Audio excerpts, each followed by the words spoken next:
This could be the most controversial World Cup in history. What is the US? What is Mexico and Canada actually getting out of hosting these tournaments? Sport in general can never be devoid of politics.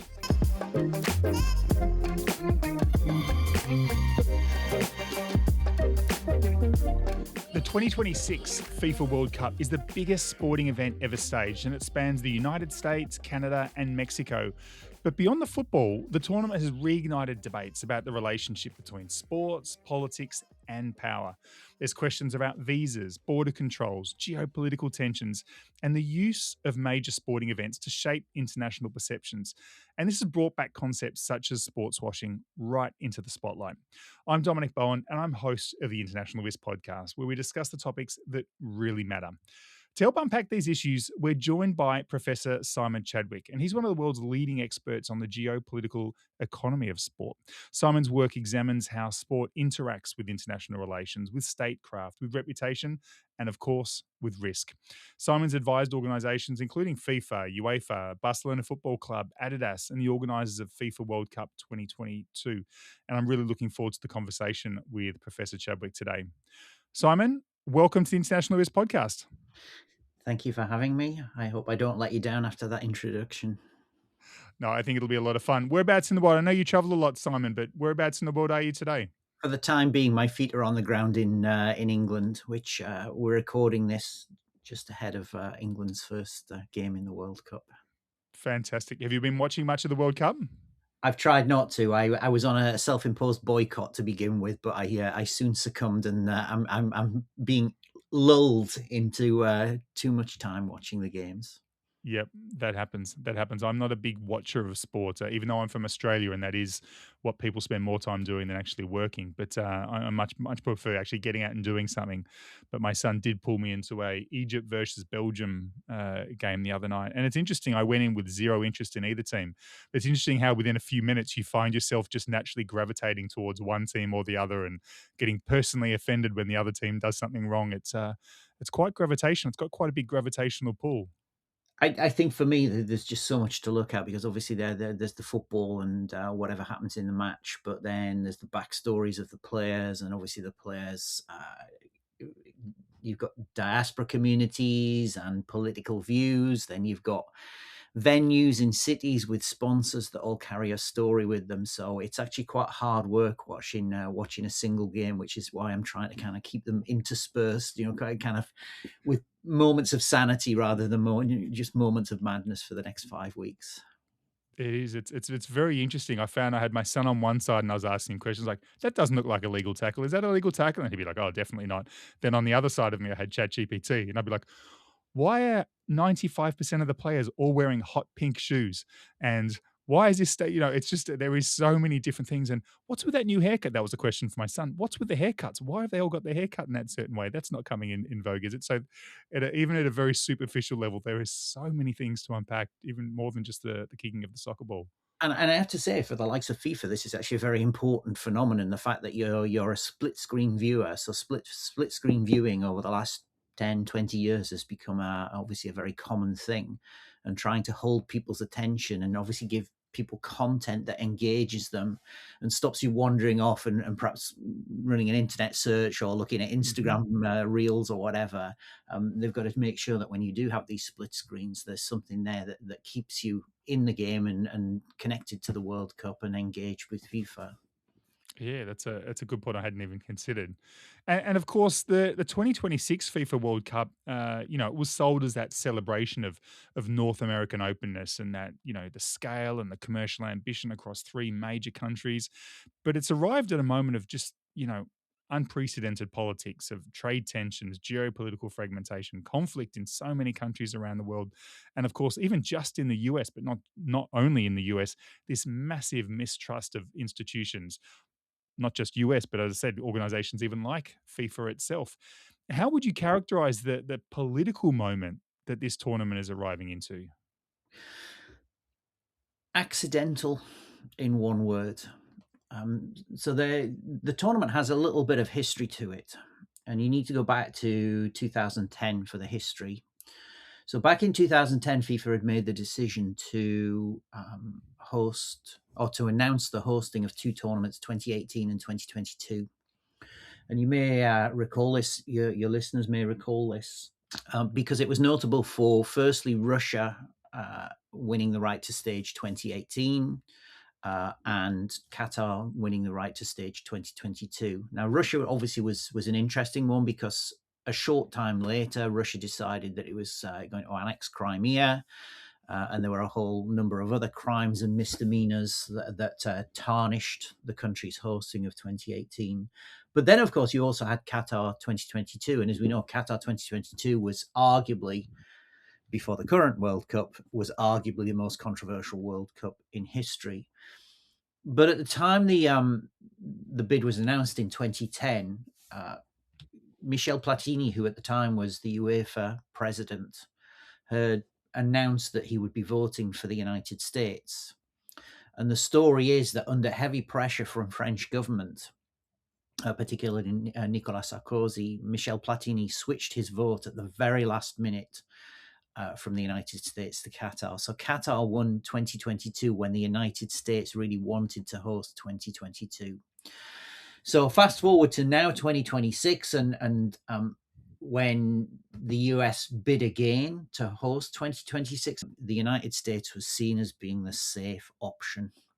So it didn't have the turbulence of Russia 2018 or Qatar 2022. Obviously, it was during Trump's first term.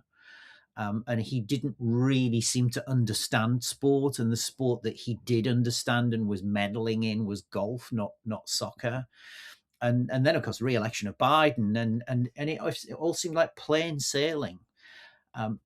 Keeping in mind also that from a FIFA perspective, not only did the United States theoretically provide stability and calm, it also provided, or potentially provided, lots of money. So the US market for sport is the biggest in the world. So it accounts for approximately 1/3 of global industry size. So what could possibly go wrong? You have a market that is big, mature, lots of money, where soccer or football is becoming increasingly popular. Seemingly a government in place, and during Trump's first term, when it was announced, Trump actually said, "This is great for the United States. We're very happy about this." Biden came along, obviously, and things stabilized a little. What could possibly go wrong? Well, we now know Trump gets reelected, and we are now in the territory or the terrain of, maybe Qatar wasn't the most politically controversial tournament in history. Maybe it's the United States and Canada and Mexico, because we can't forget these two other countries too. This could be the most controversial World Cup in history.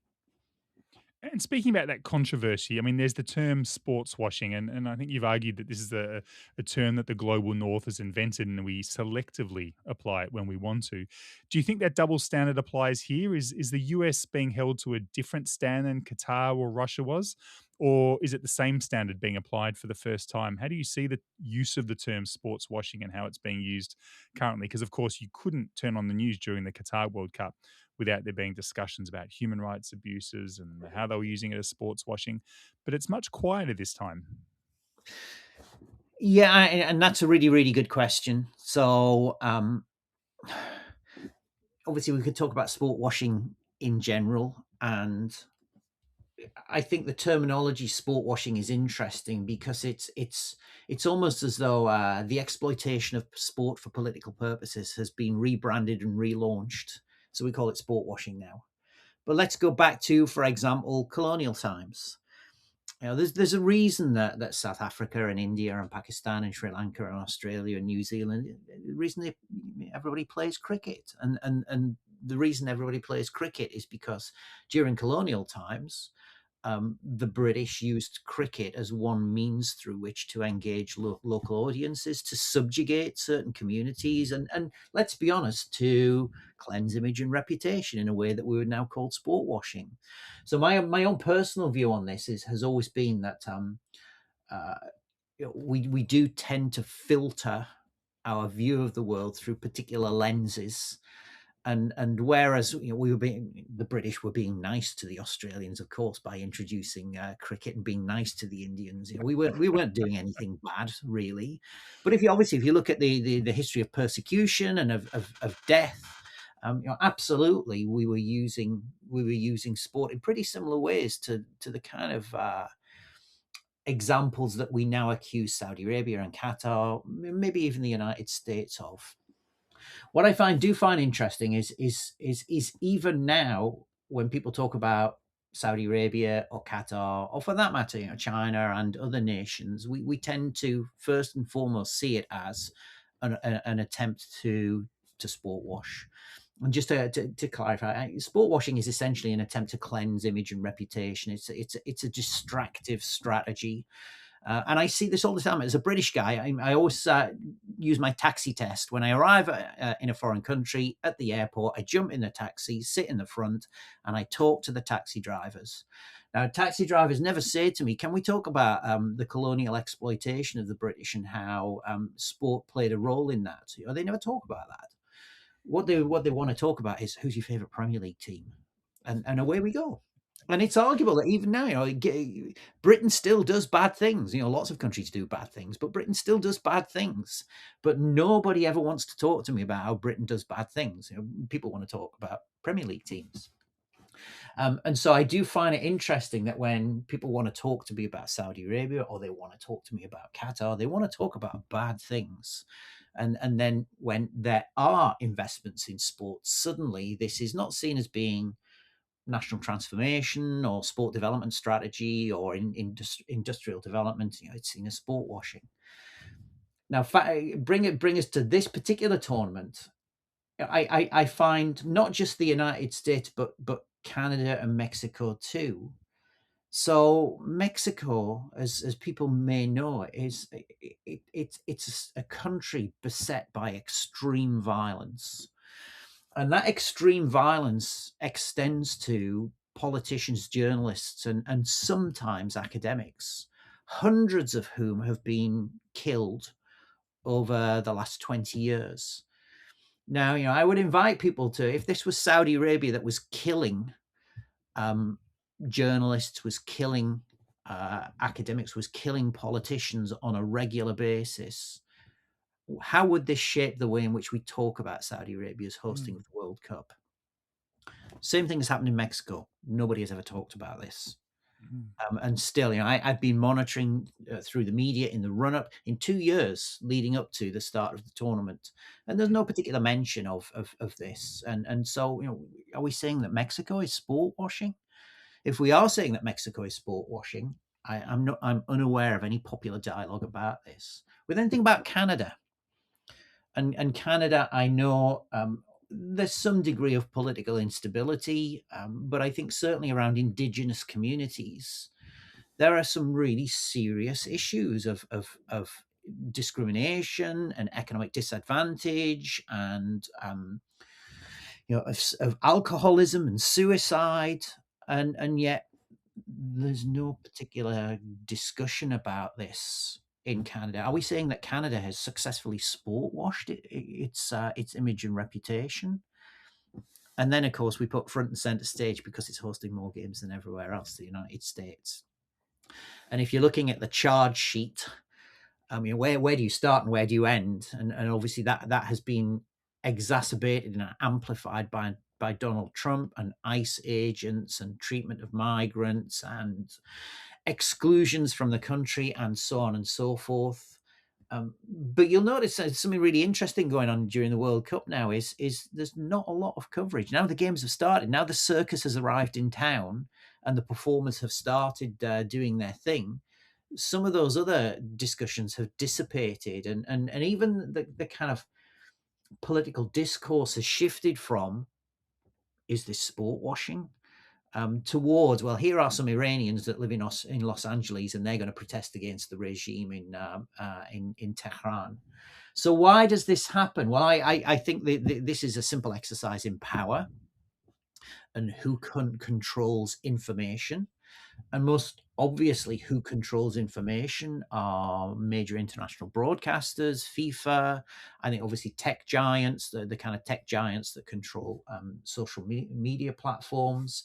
But I think increasingly too, what we see is the intervention, not just by the United States, but lots of governments around the world, the intervention of governments who seek to manage the message and manage image and reputation through sport. And I think if we consider that the limits of soft power, especially the limits of soft power when it comes to football, is not as strong as what we expect, and it's still hard power from a geopolitical lens. It's hard power that really matters. And if we accept that premise that soft power, like sports and tournaments like the Olympic Games and Commonwealth Games, has its limits, what is the US? What is Mexico and Canada actually getting out of hosting these tournaments? Because generally, financially, most countries come out of the Olympics and Commonwealth Games with, significant deficits.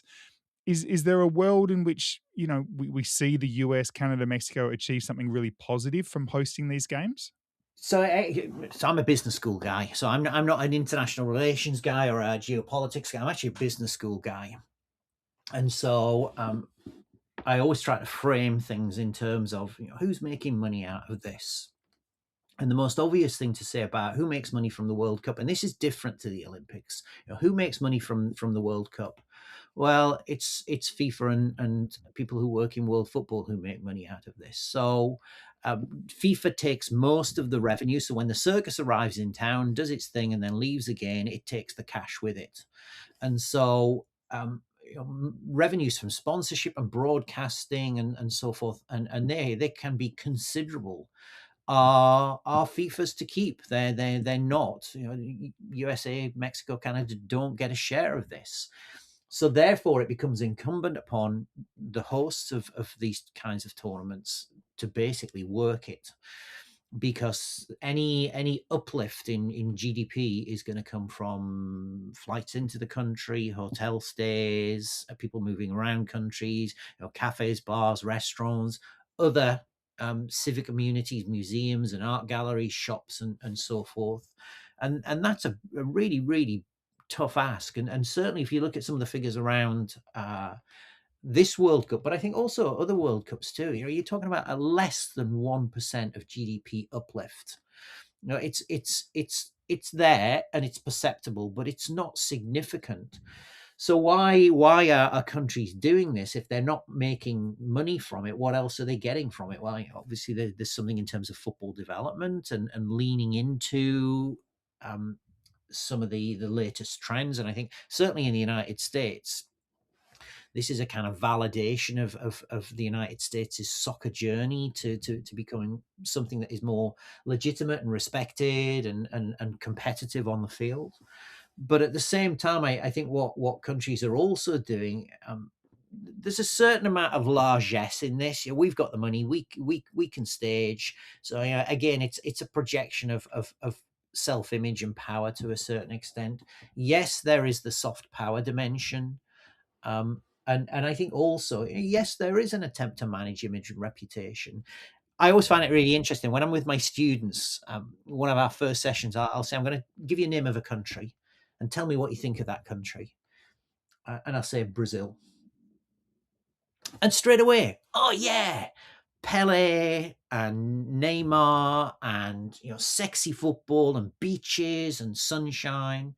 And what I found really interesting is the way in which students filter their perceptions of Brazil is through football. We very rarely talk about deforestation. We very rarely talk about urban violence or economic disadvantage. What we talk about is the great Brazilian players in history. So I think there are very clear reasons for doing it. We are beginning to see, I think, in some parts of the world, attempts, certainly financially, economically, to use the tournament for something more, and that is the creation of a sustainable long-term football ecosystem with sponsorship consultants and apparel manufacturers and uh, infrastructural constructors. And this is certainly something that's happening in China, in Saudi Arabia. But I think in general, it is almost, I guess, in the very broadest possible terms, it's almost like a kind of national feel good factor, not just amongst the citizens of the host nation, but amongst important people, economic decision makers, politicians, and others that potentially stand to be able to make some kind of derive some kind of benefit from hosting. And I wonder, there's been lots of stories about, massively expensive, even train tickets, lots of unsold tickets at the stadiums, gentrification of areas that, pushing people out of areas. There's, of course, the fan fears about border enforcement symptoms. We've seen challenges with teams and referees. How do you think the rest of the world, and what are we seeing published and what are we seeing online? How is the rest of the world, especially the global south, viewing a World Cup like the 2026 FIFA World Cup that's being hosted by a country, and I'm focusing specifically on America here, that is simultaneously threatening and carrying out trade wars, that's conducting military interventions in many, many places, and enforcing these immigration crackdowns against many of the nations that are they're sending teams to play. How is this viewed? So I've been observing and writing about football World Cup specifically for 25, 30 years now, and I keep thinking, every time I keep thinking it'll be different this time, it'll be different this time, but it isn't.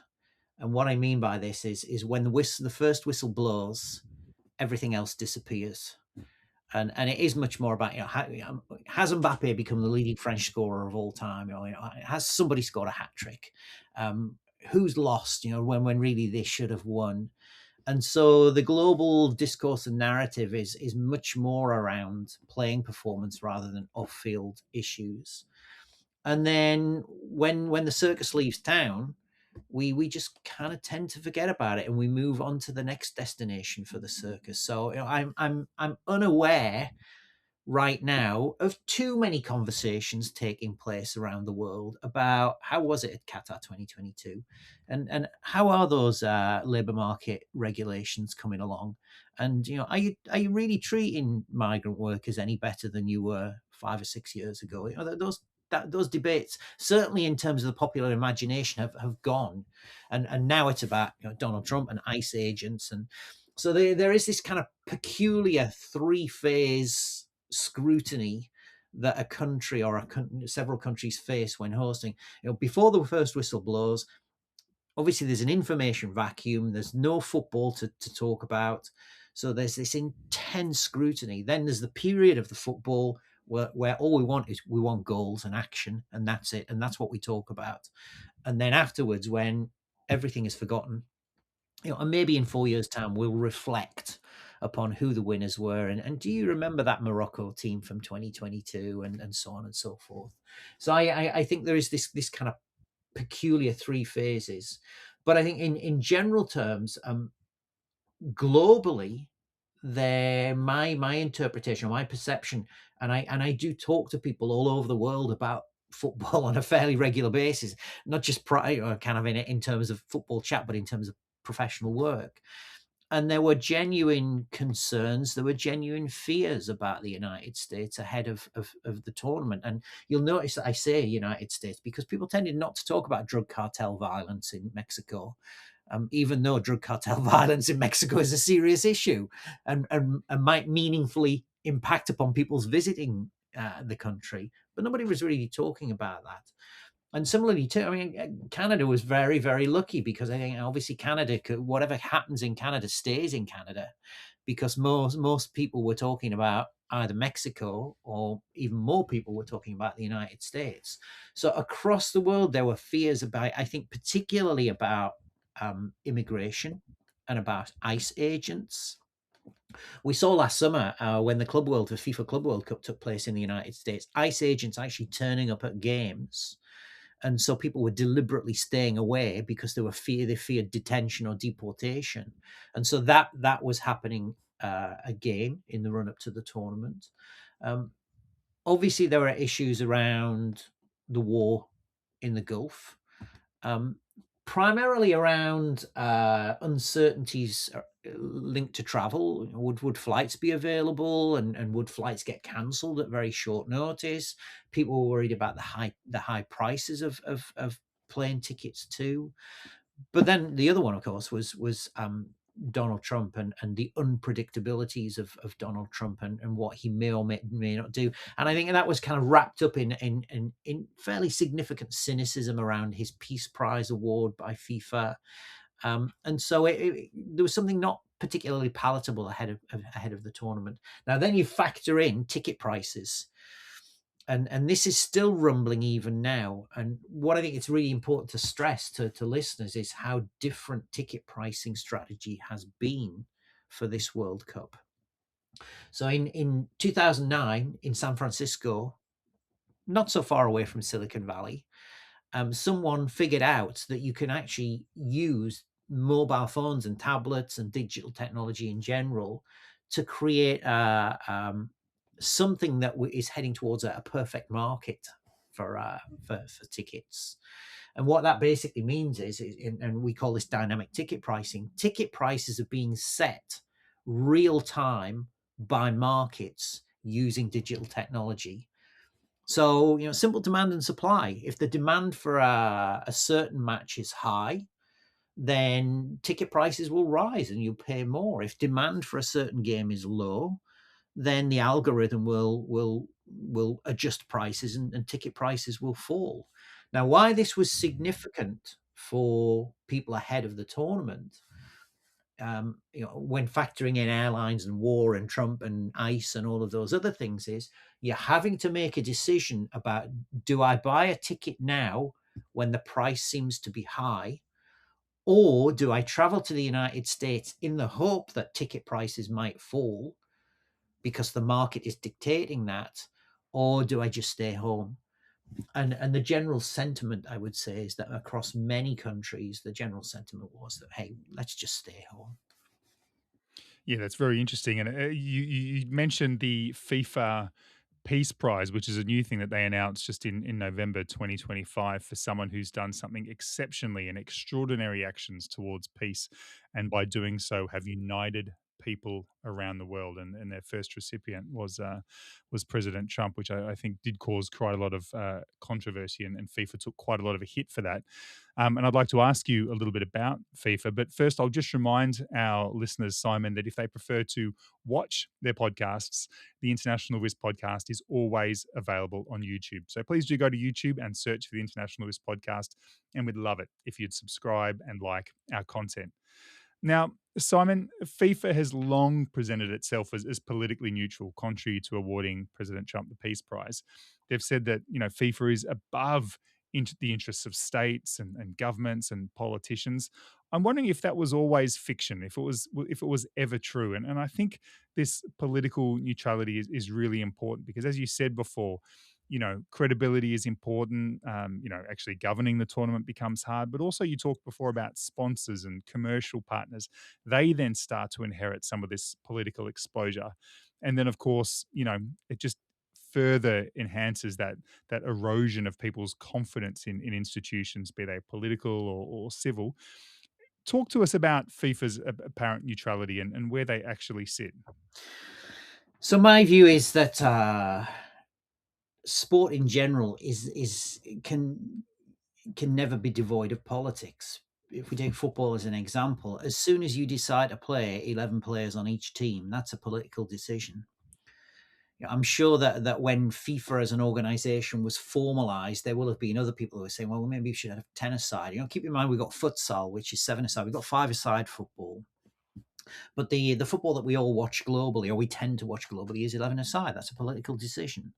So I think there's something about the intrinsic politics of the game, and the intrinsic politics of the game do involve rules and who dictates those rules, and how those rules influenced. Just to give you one example, half time is 15 minutes, right? Of course it is. It's always been 15 minutes, except the World Cup final this year. It's going to be 30 minutes nearly. So why has it changed? Well, we've got to listen to Shakira, and we've also got to have some TV ads, right? So who's dictating this? Well, of course, big brands, big corporations, broadcasters, and others are dictating this. So I think intrinsically within the sport, there have always been these political pressures. And for anybody to say, sport and politics don't mix, well, okay, maybe they don't mix, but they're married to each other unless they get divorced somehow. It's always going to be there. But I think what's significant, what has become so significant over the last 20 years, 25 years, are the extrinsic politics. And if we take Qatar as an example, um, Qatar bid to stage the World Cup for two reasons. I think number one, for the purposes of national security, to create infrastructure that enabled interdependencies with other countries that then had reasons to care about Qatar. So if something bad happened to Qatar, like, for example, Israel might attack you, or maybe Iraq might attack you, because you've established these interdependencies through sport, there are reasons for the United States to say, "Hey, hold on a minute, don't do that to Qatar," and the French and the Italians and the British and the Germans as well. Um, so I think that was one reason. The second reason Qatar bid to stage the World Cup is they used the World Cup as the basis for nation building, and I think physical nation building. Before the World Cup was staged in Qatar, it didn't have a metro network. It didn't have motorways. It had very few hotels, very few shopping malls, and now it has lots of these things. And so the World Cup was used as the basis for creating infrastructure. Now, people might ask, well, if you want infrastructure, just build infrastructure. But I think sport has, and we see this at the Olympics as well. Sport has serves as a very helpful lever in enabling political decision making. It helps politicians to make quicker decisions than they might otherwise. But I think nation building too is also about image and reputation and brand Qatar, which is um, obviously embodied within the World Cup, but also in institutions like Qatar Airways, the world's best airline. I think this has also helped Qatar to project not just soft power, but to establish a particular nation brand and associations with the brand. So my view now is we're at a particular point in history where the extrinsic politics really are dominant, and that is being exacerbated by, obviously the global geopolitical situation, but also by the president, Gianni Infantino, who I think has shown himself um, highly receptive to engaging in the kind of geopolitical games that the rest of the world is playing at the moment. And when we look at these geopolitical games, I'm wondering what this means for the business world. So for a CEO, an executive team, a board who is looking at international risk, I think it's always really useful to use different lenses to analyze the same situation. Now, what does the 2026 World Cup tell us, and what will this tell business leaders about the world that they're operating in, and what they might not be getting from traditional or conventional geopolitical or international risk analysis? Are there lessons that we can learn? It's really interesting. Earlier on in the year, I sat with a group of master's students in Paris, and we watched Flight Tracker for 10 minutes. So this was in January. And one of the students said, well, "Why are we watching Flight Tracker in a class?" I said, "Well, let's look at this place here. What do you notice?" "Well, there seem to be some American aircraft flying over there." "Okay, so what do you know about this part of the world?" And so we then used Flight Tracker as the basis for unpacking what was actually happening. So we sat and watched the traffic over the Strait of Hormuz, and we got into the conversation. Well, why do you think the Strait of Hormuz is so important? And most of the students didn't know why. Well, okay, I was in Paris at the time. If you're a Paris Saint Germain fan, the money that Qatar spends on Paris Saint Germain is derived primarily from liquefied natural gas, and there is only one way to get liquefied natural gas out of Qatar, and that is through the Strait of Hormuz. So if that closes, if there is conflict, then it will have ramifications for Paris Saint Germain and for French football. I'll come back to that in just a moment. But of course, the immediate consequence of what has happened in the Gulf this year led to the cancellation of the Bahrain Grand Prix and also the Saudi Arabian Grand Prix. Keep in mind what it takes to cancel a Grand Prix. So you've got broadcasters who are locked into contracts, you've got sponsors who are locked into contracts, you have the contract between Formula One and the host nation. You've then got all the fans who may have bought tickets to travel there. What do you give them their money back if you cancel a race? And if you do give them their money back, and what are the legal and financial implications of that? Especially if they've also bought their airline tickets to fly to the region as well. And so these geopolitical episodes that we've seen recently, these are not just great to talk about and great to monitor and obviously troubling for the world. They do have a bottom line dimension to this. So go back to Paris Saint-Germain. I think Paris Saint-Germain, if we go back to 2017, when they smashed the world transfer record for Neymar, and people thought, wow, they've got more money than they know what to do with. They're buying, they've more than doubled the world transfer record from Pogba, which was I think just over 100 million euros, to Neymar, which was just below 200 million euros. So it was a huge deal. But of course, what was happening at that time is that Qatar was involved in a dispute with its neighbours. It was involved in a diplomatic feud, and what it did was to spend that amount of money on Neymar as a projection of Qatar's economic strength and resilience at a time of conflict. Now, you'll notice that since then, Paris Saint-Germain have retrenched from this star strategy, and it's much more about Paris and brand Paris and local talent. Yes, there is some overseas talent still going to the club, but it's much more about creating a more coherent identity around a French city rather than projecting Qatari soft power. And I think that in part is a consequence of some of the unpredictabilities of oil and gas markets. Clearly Qatar, when Qatar has oil and gas capacity reduced, it can't justify paying lots and lots of money for football players. So there's a direct correlation, I think, between what happens in the Strait of Hormuz and what happens in the Parc des Princes on a Saturday afternoon. And you've said you're a business person. You look at what the impacts are on businesses and corporations. What would you be telling sponsors, insurers, broadcasters, airlines, hotel groups, hospitality teams that they should be looking at before and during tournaments like the FIFA 2026 World Cup?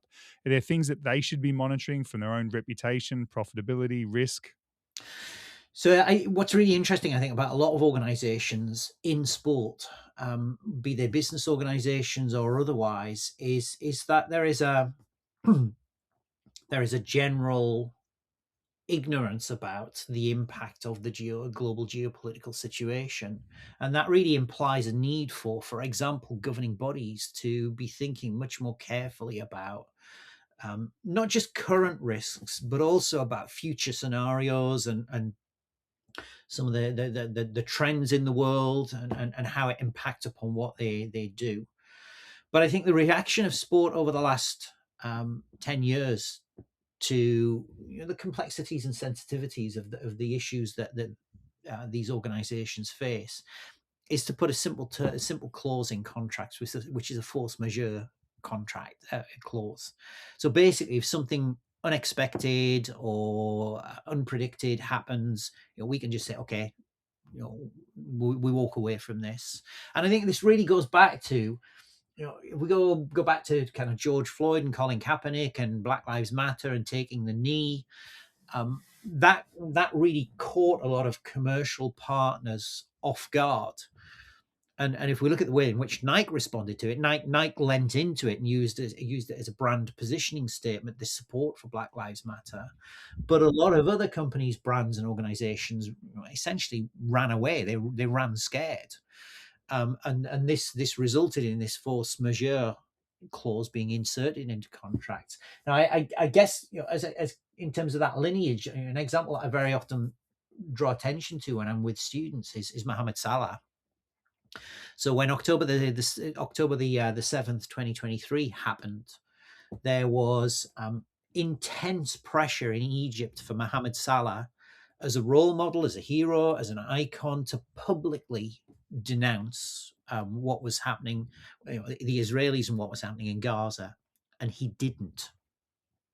Eventually, he made a public statement, which I personally give him credit. It's a very pro-human um, personal statement. I don't like killing on either side, and we've got to engage in dialogue and so forth. But that really didn't suffice across the Arab world. And I even now I get asked questions. Why hasn't Salah said more? When you look at Salah's list of endorsement contracts, they are with primarily North American corporations. The kind of North American corporations which, if Salah was to start making very strident pro-Palestine, pro-Gaza, anti-Israel statements, you can imagine that they would immediately terminate their relationship with Salah. And obviously, there would be an economic consequence for Salah. So that force majeure clause that now increasingly is appearing, this is really, really important. And I'm not saying that I blame Salah. I use him just as an illustration, because you'll notice there are not a lot of political statements right now amongst athletes or amongst teams or clubs. And I did find Lamine Yamal, when Lamine Yamal took part in his Barcelona La Liga winnings celebration through the streets of Barcelona when he was on the team bus, he waved a Palestine flag. And this happened during the week when Adidas, Lamine Yamal is an Adidas endorser, launched its epic World Cup, its 5-minute World Cup advertisement. And I thought there would be some turbulence around that, but I think Adidas and Lamine Yamal's representatives managed that very, very carefully so that it didn't explode into something much bigger. But yeah, the commercial world has become increasingly sensitive to, but remains, not especially vigilant to some of the risks and the issues that they potentially face. And Simon, one question that we ask all guests that come on the International Risk podcast is, when you look around the world, what are the international risks that concern you the most? That's a really great question. I'm not, I don't immediately have an answer, because for me personally, um, my right to freedom of movement across the world is something that concerns me. Particularly if I'm somebody who writes a lot and I use social media a lot. And I've been in the United States during this academic year 3 times. And I was really concerned that somebody, a border guard might say, "I want to look at your phone and I want to look at your social media posts," and so this denial of freedom of movement for me personally is something really important. But I guess from a sports perspective, um, I think what concerns me most from a sporting perspective is just how little the sport industry knows about some of the issues and challenges it faces, um, and how little really sport responds to it. And I think the other thing as well, which kind of, whenever sports people, and I'm talking about fans, journalists, people who work in governing bodies, people who work in sponsors, whenever you do talk to them about geopolitical risk, is how immaturely formed their opinions are. And I, just to give you one example, I've talked a lot and written a little bit too about Indonesia recently in the Straits of Malacca, and a lot of people will say, well, what's the Straits of Malacca got to do with sport? Well, all of those mobile devices and those console games, esports games consoles, and so on and so forth, that are so central, they're so fundamental to your strategy, your commercial strategy. You do know they sail through the Straits of Malacca, right? And people don't know that, and so I think one of the things that I've realized particularly over the last 5 years, is how little important people, important decision makers in sport actually understand about the world. Yeah, I think it's a really important point, and I think you're very correct, Simon. Although I don't have a problem with it, because that is what keeps me employed. But for anyone that is interested in those shipping routes and things like the Strait of Malacca, we recently had a great conversation with an expert on shipping lanes and the shipping trade. So I do encourage people to go back and listen to that. But Simon, just to, as we wrap up, as someone who knows more than most people about the complexities of global sport, tell us, who is going to win the 2026 World Cup? As an Englishman, it pains me to say this, but I do have a love-hate relationship with this country. Actually, more love than hate. So it's my second or maybe my third home, and that is France. I really can't see who else is going to threaten France. Incredible team. There we go. France. I expect to see Kalshi and Polymarket France odds go through the roof after we publish episode, Simon. But look, thank you very much for your insights, and thank you so much for coming on the Internationalist podcast today. Thank you very much for inviting me. Well, that was a great conversation with Professor Simon Chadwick. He's one of the world's leading experts on the geopolitical economy of sport. Today's episode was produced and coordinated by Andrea Crawford Wikilund. I'm Dominic Bowen, your host. Thanks very much for listening. We'll speak again soon.